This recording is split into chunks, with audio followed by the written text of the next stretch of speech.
Welcome to the MAS piano building tutorial. Before we start, you can find a list with other details to the components on the website itself.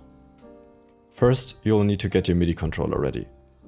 2 USB to USB-A cables, a laptop that can run the software, an audio interface, and a pair of headphones or speakers from which we can hear the sound later.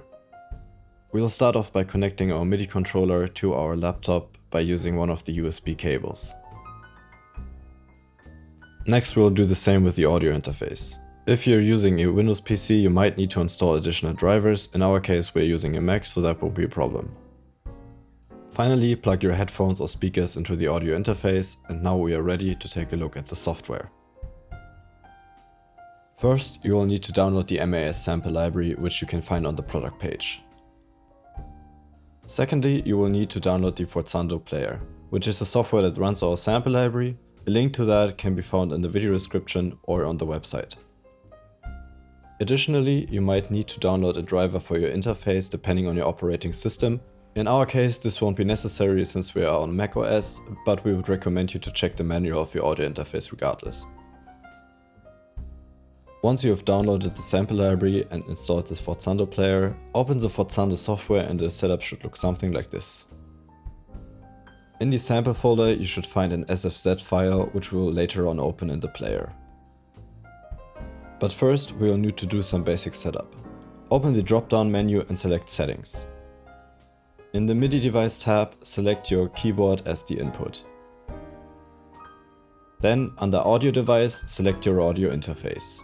If any of these two don't show up, we'd recommend to check the menu of your MIDI keyboard and audio interface if any additional drivers are needed.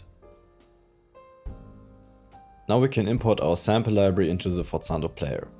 There are two ways to do this. Either you can drop the Forzando file directly into the player, or you select Empty, then Import, navigate to the folder where your sample library is located, select the Forzando file, and click Open.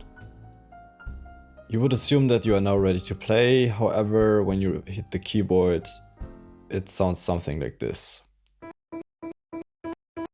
In order to fix that, we will have to do two things. First, we will take the polyphony and take it up to 128.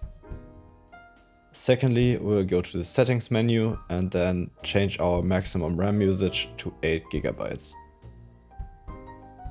Now we are set up and ready to play.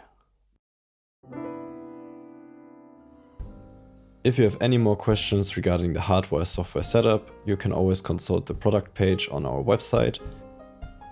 If you have any more feedback, questions, bug reports, or want to collaborate with us, please don't hesitate to contact us on the website as well. We hope you enjoy the sample library and wish you a lot of fun playing.